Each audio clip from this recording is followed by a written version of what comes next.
the decision support system, that is what is decision support system or how it affects in making the decision by the managers or of the manager. So that is a decision support system that helps in decision making of the owners or the business organization, that is the business on management, or we can say the business owners, that is used the business processing system, that is a decision support system. So database application can be divided into two parts. First is transaction processing, second in the decision support system. Transaction processing means processing the query or process the every transaction, process each and every transaction, that is very useful to manage the information about the transactions or to record the information about the transactions, such as the product sales information for companies, course registration, grade information for the university. So these are the various transaction processing system that is used for the processing the transactions, and this is widely used in a day-to-day scenario, and organizations are using them for their vast information, for their accumulated vast information that is generated by the systems. And DSS is also used for giving the detailed information that is used, or that is used to get the information to make the decision. So this helps in managers, or this helps to the manager for making the decisions. And we have also discussed about various issues that is used with the SQL, that is used with the decision support system, like decision support queries can be written in the SQL. Others either cannot be expressed in the SQL or cannot be expressed easily in the SQL. And there are different SQL extensions that have already been used, that have already been analyzed for making the data analysis easier. And SQL extension is also used as a technique that is also used as a OLAP, that is the online analytical and the online analytical processing, that is the OLAP. The database query languages are not suited to the performance of the detailed statistical analysis of the data.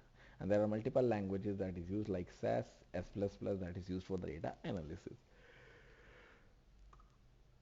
Then next point says large companies have also many uses of warehouses. Knowledge discovery techniques is also used for the data mining. So the area of decision support system can be broadly used as covering all the above areas, therefore using the data warehousing of the various data. Now next topic is the data warehousing, that is the today's topic, that is what is data warehousing, how we can warehouse data, what is the main content to warehouse data, or what is the scenario to warehouse data, and we can say the store the data, that is the data warehousing. So large companies have presences in many places, where large companies have many places or have access to the many places that is used in the companies, each of which may generate a large volume of data. So whenever large companies are using the data, whenever large companies have multiple data that is used, so they have to generate a large companies or large volume of data. And for generating or for managing large volume of data, the data must be stored in some place so that it can be protected from each and every, we can say, the damage that is done for the, or that affects the data. So that damage or that protection is provided by the data warehouse. So data warehouse means storing the data at a safe place so that no one can hack the data, that is the data warehouse.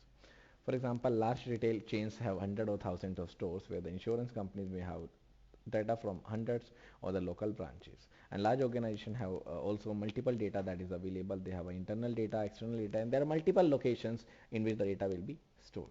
For example, manufacturing problem data and the customer complaint data may be stored on different database systems. So companies can store the data, companies are able to store the data easily with different references, with different database systems. Organizations often purchase data from external sources such as mailing lists that can be used for product promotion or credit card score or credit score of the customers that are provided by the credit bureau. So whatever the data that is required, that must be warehoused, that must be stored at some, we can say, the safe location. Corporate decision makers requires access to information from multiple such resources. So whenever there will be requirement to the decision maker that is used, that is the corporate decision makers,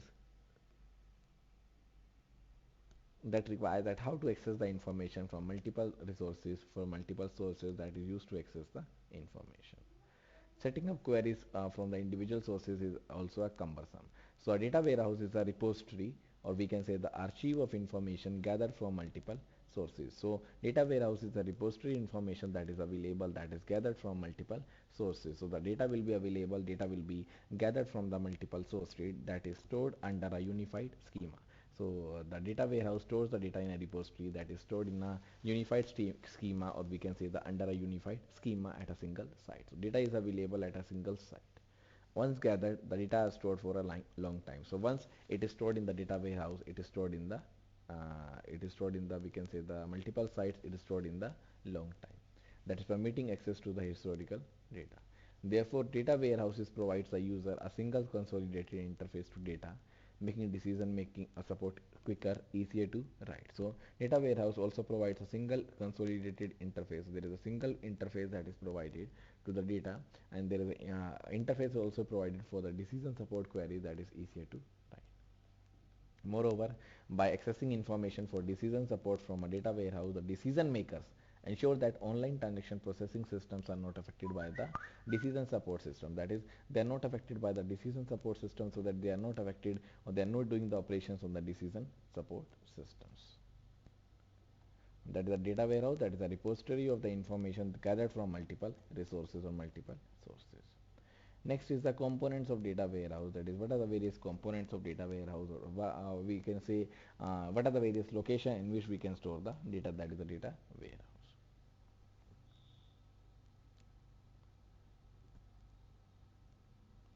So figure this one, figure 20.1 shows the architecture of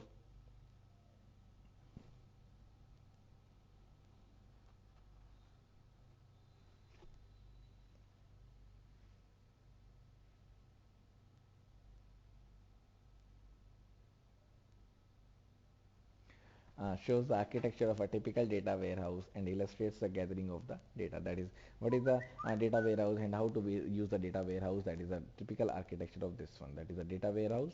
These are the data sources. That is the data source 1, data source 2 till data source n. So there are three data sources that is available that is used. So data source 1, data source 2 and data source 3. And there are so many data sources, that is that there are n number of data sources that is available, and there is a data warehouse, that is a data warehouse is available, that is a data loaders, in which there will be a DBMS, that is a database management system. There is a query and the analysis tool is also available. So this is a data warehouse architecture in which we can store the data, in which we can move the data. That is a data warehouse architecture. Now for storing the data, querying the decision support systems. Among the issues to be addressed in building a warehouse are the following. So these are there are some issues that is available or that is addressed in building a data warehouse, that is as follows. First is when and how to gather the data. That is when to gather the data and how to gather the data. That is when and how to gather the data. So in a source driven architecture for gathering the data sources transmit new information either continually or periodically. So in a source driven architecture that is available, that is for gathering the data sources that is transmit new information. So what are the various data sources are available to transmit the new information either continually or periodically. That is required to gathering the data, either we can say in a periodical basis or in a continuous basis. In a destination-driven architecture, the data warehouse periodically sends a request for the new data to the sources. So it periodically sends, or in a destination-driven, it is periodically sent. So when and how means when, that is either continuous basis or either on a periodically basis. Unless updates at the sources are applicated at the warehouse via two commits or two-phase commit protocol, that warehouse will never be quite up to date with the resources. And the two-phase commit protocol is usually far too expensive to be an option, so that data warehouse typically have slightly out of date data. So it typically have out of date data, so that it cannot be accessed by the multiple resources. It is out of date data. Now what schema to be used? So there are multiple schemas that is available, and which schema or what schema to be used to ensure the integrity, to ensure the completeness. Data sources that have been constructed independently are likely to have different schemas. So there are different schemas that is available, that have a multiple options to get the various schema. In fact, they may even use different data models that is used, and part of the task of the data warehouse is to perform schema integration. So part of the task that is used for the data warehouse is the schema integration that is used for the data analysis. And it is also used as a materialized view of the data at the sources. The next is the data transformation and the cleansing. So this is also easy, that is there is also issue of data cleansing and the data transformation. That is how to transform the data from one place to another and how to cleansing the data. So the task of correcting and pre-processing data is known as the data cleansing. So that task of processing or correcting and pre-processing, that is pre-process the data and correct the data, and that is known as the data cleansing. Data sources often deliver data with numerous minor inconsistencies. So there are multiple sources that is available, So they can deliver the data with numerous minor inconsistencies. So there are minor some error that is available with the numerous minor inconsistencies which can be corrected. For example, names are often misspelled and addresses may have street, area or city names misspelled or postal codes entered incorrectly. These are the various example that is a there will be a pre-processing data. There are some inconsistency which need to be corrected, like names are misspelled, address may have a street, may have a area. Means something is missing, something is, we can say, the misspelled, or we can say the not corrected, inconsistencies available. So the appropriate matching of data required for this task is known as the fuzzy lookup. And data may be transformed in a way other than the cleansing, such as changing the unit of measure or converting the data to a different schema by joining data from multiple source relation or relations. So data may be transformed, or data may be, we can say, the convert in ways other than the cleansing. So data may be converted, may be transformed in the way other than the cleansing, such as changing the unit of measure, that is how to change the unit of measure, or converting the data into different schema, that is how to convert into different schemas by joining data from multiple source relation, that is how to join or how to get the data from the multiple source relations. Data warehouses typically have graphical tools to support data transformation, and such tools is available to indicate the flow of the data. So that is the data transformation, data analysis. Next issue is how to propagate the data, or that is how to propagate the update. That is, there are multiple updates are available, so how to propagate them, how to access them, that is how to propagate the data that is used for the data analysis. Updates on relation at the data source must be propagated to the data warehouse. So whatever the update that is available at the data source must be propagated, must be used for the data analysis. If the relations at the data warehouse are exactly the same, so whatever the relation, whatever the, we can say, the content that is used at the data warehouse that is used exactly the same as the data source, the propagation is straightforward. So whatever the propagation that is used, that is a straightforward. And if they are not, that is, they are not directly proportional, so there will be a propagating that is used by the maintenance, that is known as the view maintenance chart.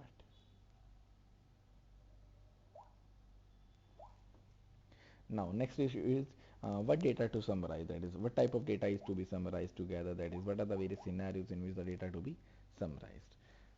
Then these are the different steps that is used getting the data into a data warehouse, that is extract, transform, load or ETL task. So these are the various steps that is used in getting the data into the data warehouse, that is storing the data into the data warehouse, that is extract, transform, load, ETL task. So these are the various tasks, these are the various operations that is performed on performing the task.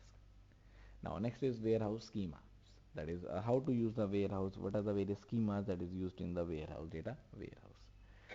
The data warehouse typically have schemas that are designed for data analysis. So whatever the schema, whatever the, we can say, the content that is used, that are designed for the data analysis using tools such as OLAP tool. So data warehouse typically have multiple schemas that are designed for the data analysis, and such tools are known as the OLAP tools. Therefore, the data are usually multi-dimensional data with dimension attributes and measure attributes. So data are using the multi-dimensional data, or data is of multi-dimensional data that contains the dimensional attribute, that contains the measure attributes. Tables containing multi-dimensional data are known as the fact table. So whatever the table that is used that contain multi-dimensional data, that is known as the fact tables, and usually very large tables. A table recording sales information for a retail store with one tuple for each relation that is sold is a typical example of the fact table. So whatever the table that is used that gathers the information for the retail store with only one tuple that is used, that is sold, that is a typically example of the fact tables. The dimensions of the sales table would include what the item is, the date it is sold, and the location the data was sold from, which customer bought the item, and so on. And to minimize the storage requirement, dimension attributes are usually short identifiers for the other table that is known as the dimension tables. So these are the various star schema for a data warehouse.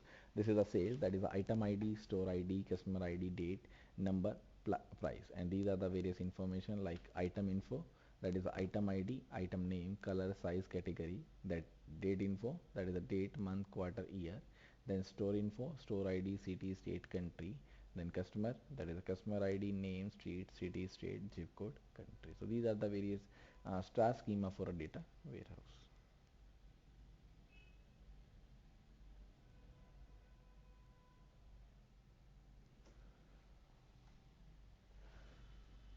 Next is a column-oriented storage, that is how to store the data in a column-oriented format. So databases traditionally store all the attributes of a tuple together. So they are typically store the attributes to tuple together, and the tuples are stored sequentially in a file. That is, they are stored in a sequence where they are stored in a column and the row-wise format. That is a column-oriented storage.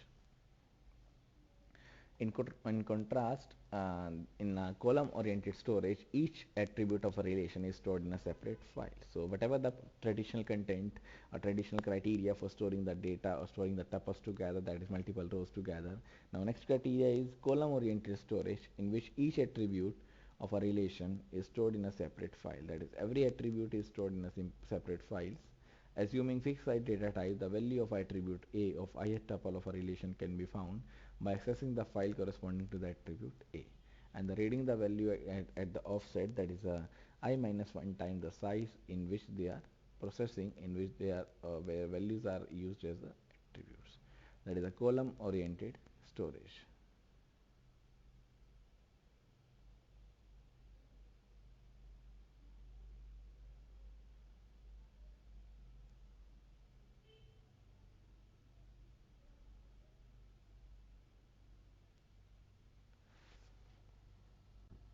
So column-oriented storage have at least two major benefits over the row-oriented storage. So whatever the traditional method, that is a row-oriented method, and column-oriented method, column-oriented storage have the higher benefit, major benefit than the or than over a row-oriented storage.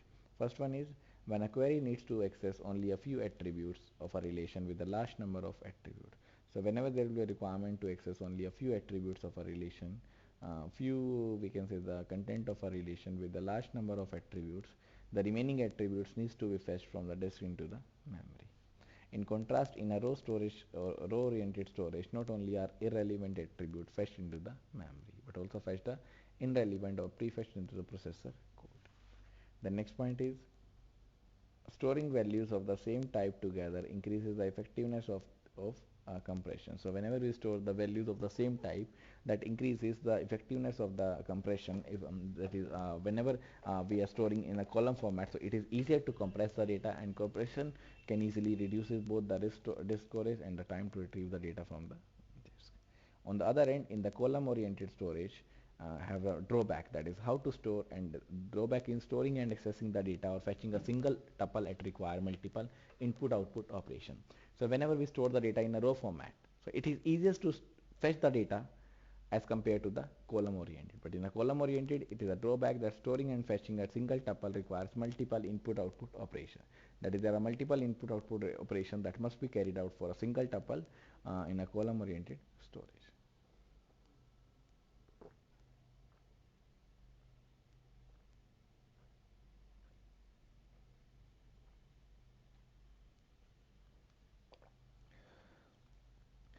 So as a result of the above trade-off, column-oriented storage is not widely used for the transaction processing applications.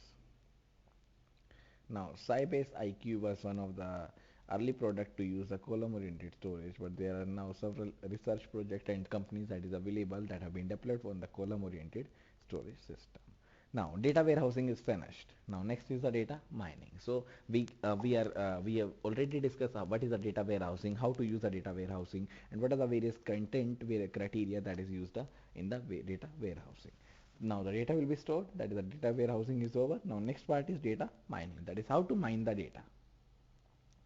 So the term data mining refers to the process of, or refers loosely to the process of semi-automatically analyzing large databases to find useful pattern. So whatever the large databases, whatever the large pattern that is used, so semi-automatically use the large databases or analyze the large databases to find the useful pattern. That is analyzing the large database to find the pattern that is used for the data mining. So it refers to the loosely to the process of semi-automatically analyzing large database to the find the useful pattern. Like knowledge discovery in artificial intelligence, or statistical analysis, data mining attempts to discover rules and patterns from the data. However, data mining differs from machine learning and statistics in that it deals with a large amount of data.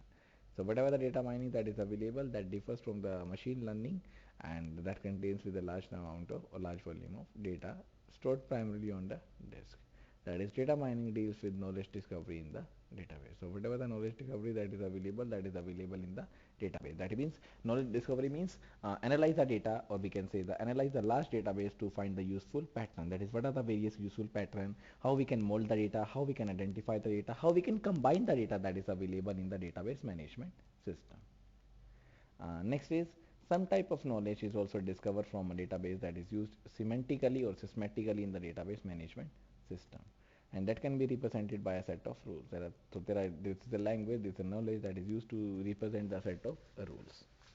The following is an example of a rule that's stated informally. Young women with annual income greater than 50,000 are the most uh, likely women to buy a smart sports car. So when whatever the salary, whatever the annual income that have a woman that is greater than the $50,000 are likely to buy the smart or small sports car. Of course, such rules are not universal true and have some degree of the support and confidence, as we shall see.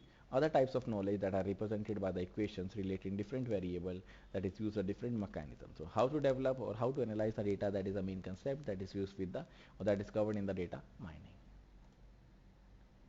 And there are a variety of possible patterns that may be useful. So if I combine two positive value, that is also useful. If I combine two negative value, that is also useful. So there are a variety of possible types of patterns that may be useful, and different techniques are used to find different types of patterns. We shall study a few examples of patterns and see how they may be, or how they are useful, or how they may be automatically derived from the databases. So usually there is a manual component to the data mining, consisting of the pre-processing data to form acceptable to the algorithms, and post-processing of the discovered patterns to find the novels with which it is used. And the discovered knowledge has numerous applications, and the most widely used application is that requires some sort of prediction. So there is some sorting of the prediction. Some, we can say, some prediction will be needed in such databases to process the data. For example, when a person applies for a credit card, the credit card company wants to predict if the person is a good credit risk or not. The prediction is based on the known attributes of the person, such as age, income, debt, past debt payment history. So whenever I applied for anything, so my background history will also be checked. That is a prediction, and this is also covered in the data mining. Another application that look for the associations. For example, books that tend to be bought together. If a customer buy a book, an online bookstore may suggest other associated books. If a person buy a camera, the system may suggest accessories that tend to be bought along with the camera. So if a person buy a camera, a person take a camera, the system may suggest accessories that tend to be bought along with the cameras. A good salesperson is aware of such patterns and exploit them to make the additional sales. Now, associations are an example of descriptive patterns. So association is an example of, or as an example of descriptive pattern. That is, what are the various patterns that is used with the database, or that is used with the database architectures. Clusters are also one of the example of such pattern. That is, how to use the clusters. And over a century and year ago, a cluster of the typhoid cases was around well. Now, data mining is also over. Next is the classification. So prediction is one of the important type of data mining, as we covered. Now we describe the classification, that is a technique for building one type of classifier, that is known as the decision tree classifier, and then study other prediction techniques. That is, what are the other prediction techniques that is available, what is a decision tree classifier, and how to use the decision tree classifier, what are the various advantages of using the decision tree classifier.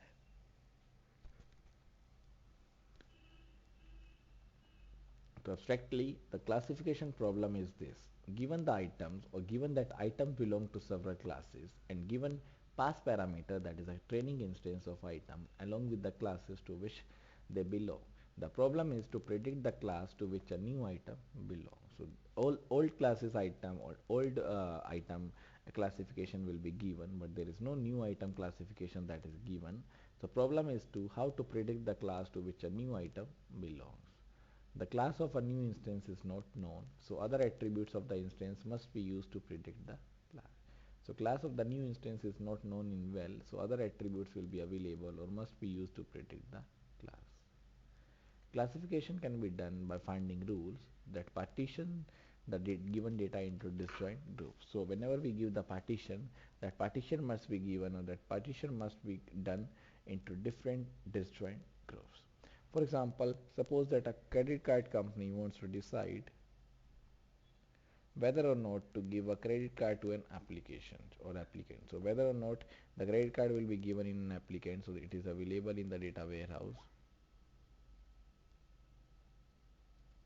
That is one of the example. That is whether or not to give a credit card to an applicant. The company has a variety of information about the person. So company have multiple information about the person, like his age or her age, his salary, her salary, credit card number, what type of amount it is using. So the company has a variety of information like age, education background, annual income, current debt. Some of the information can be relevant to the credit worthiness of the application, but some may not be. To make the decision, the company assigns a credit worthiness level of excellent, good or great and bad of each of a sample set of current customer according to the each customer payment history. Then the company attempts to find rules that classify its current customer into excellent, good, average, bad on the basis of the information about the person. Let us consider two attributes like educational attribute and the income, and what are the rules that is used that may be of the following. So finding the person, that our degree equals to master and income is greater than the 50,000. Then give the credit as a excellent. Then person have a degree that is a bachelor and the income is greater than 25,000, income is less than the 70,000, the credit is good. Similar rules will be present for other credit worthiness levels. There are multiple levels that is used for the credit worthiness, that is the average and the bad.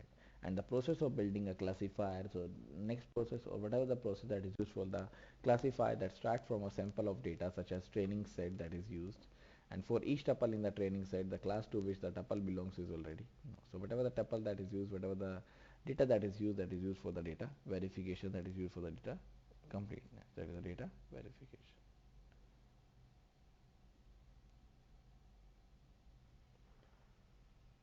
Now next is a decision tree classifier, that is what is a decision tree classifier and how to use a decision tree classifier. So decision tree classifier is a widely used technique for the classification. This is another technique, another important technique that is used for the classification. So it is a widely used technique for the classification. As the name advises, decision tree classifier that uses a tree. Each leaf node has an associated class and each internal node has a predicate. So every node has a predicate, every leaf node has a predicate, associated class that is available and data that is available for the data access. And every multiple example of the data access. And there will be figure 20.3 that shows the example of the decision tree.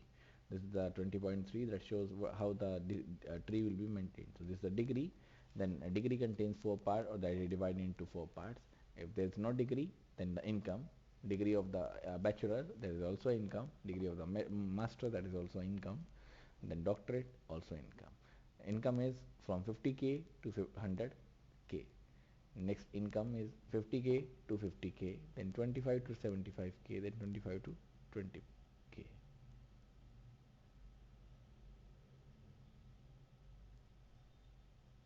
And then there are multiple, there are three options with each income, that is with each level, that is bad, average, good, bad, average, good, bad, average, good. To classify a new instance, we start at the root and traverse the tree to reach a leaf. So we start with the root and go to the down, down, down.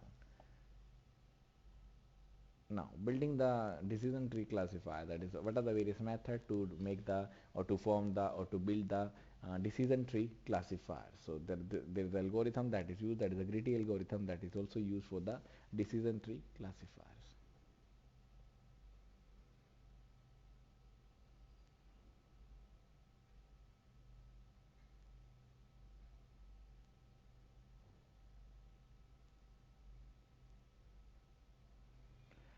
And the root that is also used as training instance are also associated with that node. At each node, if all or almost all training instances associated with the node belongs to the same class, then the node becomes a leaf node associated with that class. So whatever the node that is available, that becomes a leaf node that is associated with the class that is associated with the decisions. Otherwise, a partitioning attribute and the partitioning conditions must be selected to create the child nodes or to create the child values. The data associated with each child node is the rest of the or set of the training instances that satisfy the partitioning condition for the child node. And these are the various degrees that is used. Then next is the best split, that is how to, or what is the best split, that is how to split the data into multiple parts, that is the best split. So intentionally the best split is that is uses the data for the data verification. So a information gain that is used for the multiple data that is used due to the particular set of the attribute that is used for the decision making.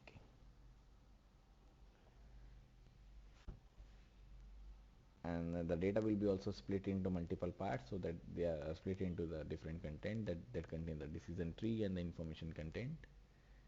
Now finding the best split. So out of the available split, finding the best split, that which is the best split that is used in the continuous read, category read, or the binary split on the multi-way splits. Next, decision tree construction algorithm, that is the main idea of the decision tree construction algorithm is to evaluate different attributes and different partitioning conditions. So how to evaluate the different partitioning, how to evaluate the different conditions, that is also one of the method, and also pick up the also to pick up the attribute and partitioning condition that results in the maximum information gain ratio. That is how to gain the information, what is the maximum information, that is how to gain the data that is available. Now figure 20.4 shows pseudocode for a recursive tree construction procedure that contains a training for the parameters. Then other types of classifier that is also used, that is a basin classifier, marine classifier, machine classifier, that is also used. This is the warehouse of a support sector classifier. The next is the regression, that is also part of the classification. The regression deals with the prediction of a value rather than a class. So it deals with the prediction of a value, that is what is the prediction of a value, what is the value contains rather than the class. Given values for a set of attributes or a variable x1, x2 till xn, we wish to predict the value of a variable y. For example, we could treat the level of education as a number and income as another number. And thus is on the basis of these two values or these two variables, we wish to predict the likelihood of default, which could be a predicting chance of defaulting or the amount involved in the default. And finding a linear polynomial is known as a linear regression. Then validate classifier, that is how to validate a classifier, that is a classifier is a valid classifier, so that is a valid classifier, that is there are multiple options that is used. The quality of classification can be measured in the following way: accuracy, recall, precision, and the specifically or specificity. So the accurate, or we can say that the classification technique that is used is accurate, and there will be a sensitivity in the classification rule. Then precision, that have a positive prediction is correct. Then specificity, that is defined in the negative values. Now next is the associations rule, that is what are the various associations rules that is covered in the classification, that is covered in the multiple topic. So let's take a break right now, then move to this topic, that is the association or association rule. So let's take a break right now. Now let's start the session again. So the next topic is the associations rules, that is what are the various associations rules that is used in the data warehouse, that is used in the database management system. So retail shops are often interested in association between different items that people buy. So there must be a, we can say, the coordination association between the different items that the people buy. Example of such associations are, so what are the various example? The first example is someone who buy bread is quietly like to also to buy milk. So if as a common trend, if I'm going in the market to buy the milk or to buy the bread, so it is common to buy the milk also. A person who bought the book, that is the database system concepts, is quietly likely also to buy the book operating system concept, because database system is also related with the IT content and the operating system is also related with the IT content. So a person who is bought the or who is checking the database system concepts is also likely to get the or to buy the book operating system concepts. Then association information can be used in the several ways. When a customer buys a particular book, online shop may request an associated book. So if as an example, if I'm doing some online transactions, there are multiple advice, there are multiple suggestions that is available, that is you can buy this one, this is the price, this is the, we can say, the option, this is a discount, this is the, we can say, when you bought the two books, this is the discount, this is the quality, or this is a scheme that is available. So that is the association. So bread equals to, or bread is associated with the milk. So whenever a person takes a milk, that t- took the bread along with the milk only. That is the association. So what are the rules, whatever the rule that is associated with the various decision that has associated support as well as associated confidence, and these are defined in the context of the population. So population have a different concept that is used in the various decisions. Now first is the support, that is a measure of what fraction of the population satisfies both the NC or antecedent and the consequent of the rule. So whatever the people, whatever the fraction that is used that satisfies both the rules of the scenario, that is supporting the business rule, supporting the fraction rule. For example, suppose only 0.0001% of all population includes the milk and screwdrivers. For example, the support for this rule is milk and the screwdriver. That is, there is 1% that whenever a person came for the milk purchase, he also purchased, or he or she also purchased the screwdriver. That is not possible. That is 0.00%. That is very low. Then confidence. Confidence is that if a person takes the bread, then he or she must also takes the milk. That is not 100%, but 99.9% it takes the milk also. That is the association. That is the how two content, how two entities are associated with each other. Now next is other types of associations that is also used, and there are various associations that is used. For example, if many people buy cereals and many people buy bread, we can predict that a fairly large number of people would buy both. So if this is, and there are some limitations to the plain availability, plain assumption, that if we assume that if a person is coming for the cereals, he also must buy the milk, because we commonly see the trend that people came for the cereal, he or she also must buy the milk. That is not in every case, but there are multiple associations also, that is also other types of associations. So in fact, if buying cereals has a mild negative influence on buying bread, to purchase the bread less often than the average customer, the association between the cereals and the bread may still have a high support. What would be more interesting is if there is a deviation from the expected co-occurrence of the two.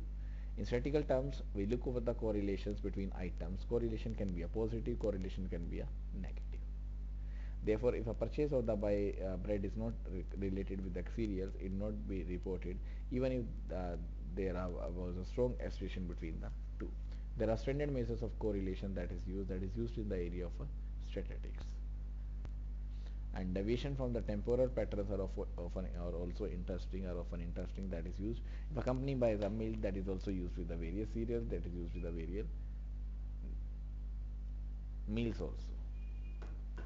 Now next topic is clustering. That is, clustering means combining together multiple tasks, combining together multiple options, that is used for the clustering. So intentionally or intuitively, clustering refers to the problem of finding clusters of points in a given data. So whatever the point, whatever the data that is available, we can use the data, we can use the point that is used for the various content, that is used for the various data that is associated with the various content. So the problem of clustering can be formalized from the distance metric in several ways. So there are multiple ways in which the cluster can be formalized, or cluster can be, we can say, the finalized. One way is to phrase it as a problem of grouping points into case sets. So this is one of the problem, this is one of the content, that is a clustering is used, or clustering is used to store the information, clustering is used to, or take out the problem of, or solve the problem of grouping points into case sets.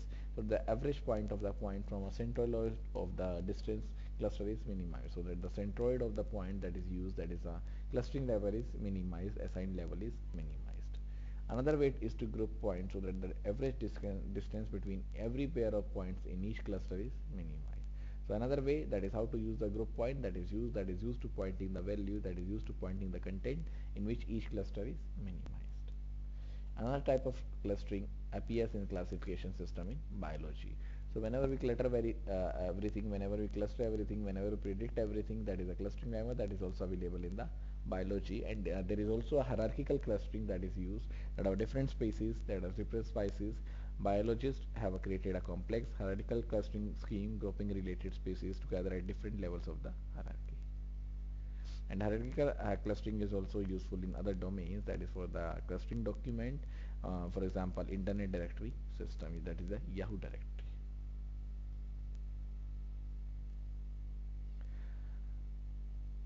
An interesting application of clustering is to predict what new movies or books are or music a person is likely to be interested on the basis of. So we cluster the thing on the basis of the assumption. That what is the assumption? The person's past preferences in the movies. That is what is the person's past preference in the movies. What type of movie a person enjoy, whether Hollywood movies, Bollywood movies, or any other type of movie that is available. Then a person's past or the other person with the similar past preferences, that is the other person have also similar preferences that is available, and the preferences of such people for new movies. So whatever the preference that is used, that is available for the new movies. One approach to this problem is as follows. Another approach is to use as follows. To find the people with similar past preference, we create a cluster of people. That is, we combine together such people on the basis of for their preference for the movies. The accuracy of the clustering can be improved by previously clustering movies by their similarities. So even if the people have not seen the same movies, if they have seen similar movies, they would be clustered together. We can repeat the clustering alternatively, clustering people, then movies, then people, and so on until we reach to the equilibrium. Now next is the other forms of data mining. That is, what are the other forms of data mining? So when classification is done, now next form is the data or text mining. Now data mining is another concept and the text mining is another concept. So text mining applies data mining techniques to a textual document. So whatever the textual document that is available, whatever the content that is available, that contains the textual document. So text mining applies data mining techniques to textual documents. For example, there are tools that form clusters on pages that a user has visited. This helps user when they browse the history of their browsing to find the pages they have visited earlier. So whatever the history, whatever the browsing history they are available, they have a pages to visit the earlier. The distance between the pages can be based, for example, on a common words in the pages. Another application is to classify the pages in a web directory automatically. That is, classify the page, or we can say the change the page into the web directory automatically according to their similarity with the other pages. That is, there are multiple similarities that is also available with other pages. So combine them together in a various format. Data visualization systems helps user to examine large volume of data and to detect the pattern visually. Visual display of data such as the map, charts, and other graphical representation allows the data to be presented compactly to the user. So whatever the data that is available, the data is visualized or data is visible to the extreme large amount of data that can be presented compactly to the users. A single graphical screen can encode as much information as a far large number of text screens. For example, if the user wants to find out whether the production problems at plants are correlated to the production or location of their plant, so whatever the problem of the plant that is correlated with the location of the plant, the problem locations can be encoded in a special color that is a red on a map. That is the data visualization. And another example is that information about the values can be encoded as a color. So whatever the information that is available about the values can be encoded as a color and can be displayed with the as little as 1 pixel of screen area. So every value, every we can say the image, every value is encoded as a color, every scheme and can be encoded with a little as 1 pixel of the screen value. So whatever the pixel, whatever the content that is available in the content value.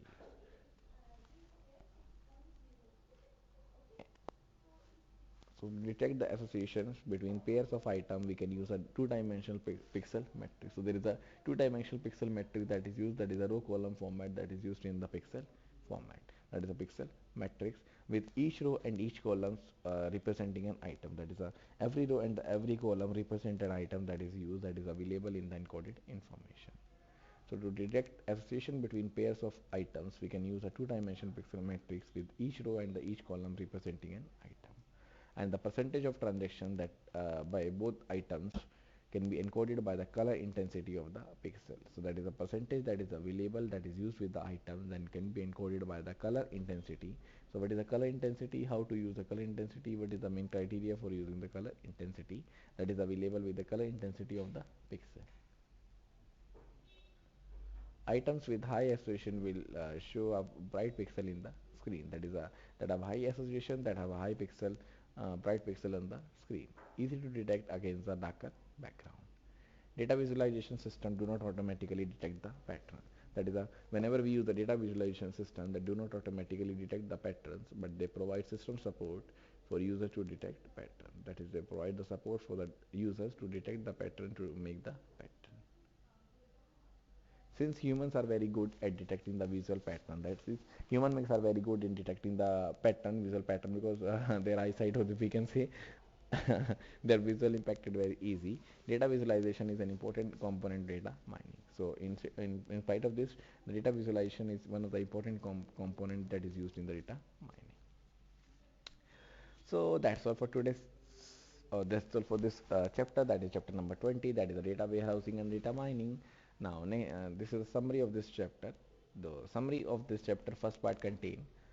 First part says decision support system that analyze the online data collected in a business format. That is, whatever the collection that is available, whatever the analyzing the data that is available, that is used for the decision making, that is done by the decision support system.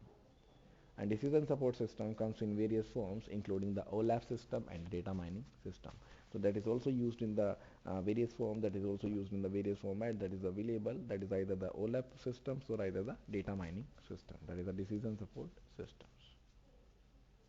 Then next is the data warehouse that we have also studied, that helps and gather that help gather and achieve important operational data. So whatever the operational data, but how to gather them and how to make the archive information or archive important operation data that is available, that is a data warehouse.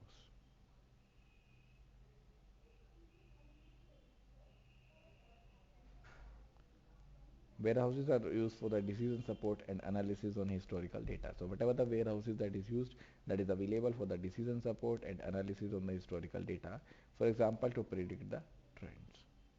Data cleansing from input devices or sources is often a major task in data warehousing. So whatever the data cleansing that is available, that is used in the data sources, that is used with the input data sources, that is a major task in the data warehousing.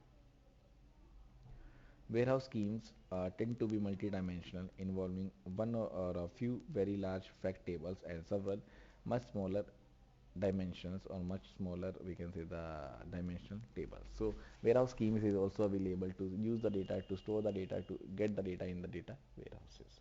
Then there are two schemes that is available, that is either the row oriented scheme or row oriented storage systems, or the column oriented storage system. But when we compare both things, so the column oriented storage system provides good performance for many database or for many data warehousing applications or warehousing applications. That is the column oriented storage systems. The next point is data mining, that is a process of semi-automatically, that is not automatically, but it is a process of semi-automatically analyzing large databases to find useful pattern. So it is a semi-automatically pattern to use the, or to automatically analyze the large system, that is how to analyze the large system and how to find the useful pattern that is available in the data mining. That is a semi-automatically data that is available in the large system to find the supported data. And there are a number of applications, there are multiple applications that is used for the data mining, such as the prediction of the values, that is based on the past examples. So data mining means we can predict the data, we can mine the data based on the available values, based on the prediction of the values, that is based on the past examples, that is whatever the example that is set in the past, that is available in the data mining. Finding of the association between the purchases and the automatic clustering of the people and the movie. There are multiple examples that is used, so how to associate them, how to purchase the data, and how to automatically cluster the data that is available in the data mining. So these are all impact, that is the process of the data mining. Next, classification, that is the deals with predicting the class of test instances by using attributes of the test instances.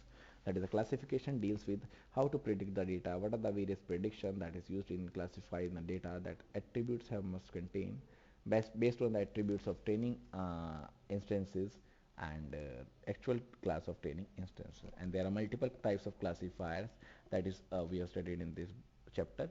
One is the decision tree classifiers, next Bayesian classifiers, then support vector machine classifiers. So this is the decision tree classifiers, Bayesian classifiers, and the support vector machine classifiers.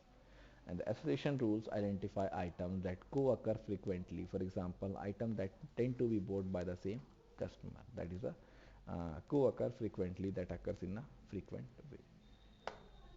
Correlation look for deviations from expected level of association. So whatever the correlation content that is used, that is available with the deviation content in the database we can say that database concepts. And other types of data mining includes clustering, text mining, and the data visualization. There are multiple data mining techniques that also includes the clustering level or clustering method, data mining method, text mining method, and the data visualization. And these are the various review terms that is available in this chapter, that is data support system, statistical analysis, mining, prediction, assertion, various classifiers like partitioning attribute, partitioning condition, ETL, that is a main form, that is a extract, transform, and the load. Then Gini measure, then entropy measure, warehousing of the data, information gain, column oriented. So these are the various we can say the terms that is used in this chapter, that the review terms. Then bias classifiers, population support, what are the various assertion rules that is used in this chapter. And these are the various exercises of practice exercises of this chapter, that is what are the various benefits and the drawbacks of the source driven architecture for gathering the data. A bias column oriented approach is very advantageous in support of the data warehouse, and this is the scenario based question, that is there is the assertion rule, classification rule that is available. Then how the SQL query is used to give the sales number and price by store and date. Then this is also given as a scenario, that is how to predict the data warehouse, that particular disease that is used. And then classifier C1, C2, C3 that is also used, that is also predicted by the, or that is also given as a prediction of the negative values. So given the above classifiers, answer the following questions. So these are the various questions. Then these are the various exercises. That is a draw a diagram.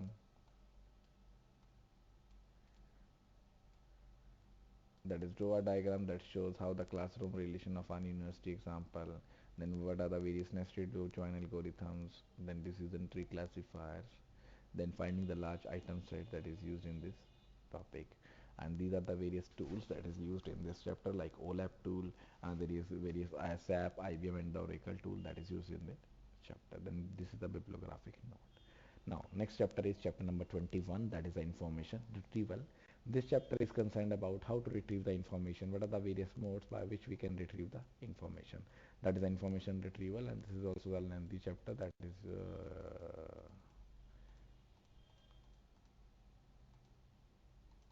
so this is the last chapter of this part 6. There are total 2 chapters in this part 6 only.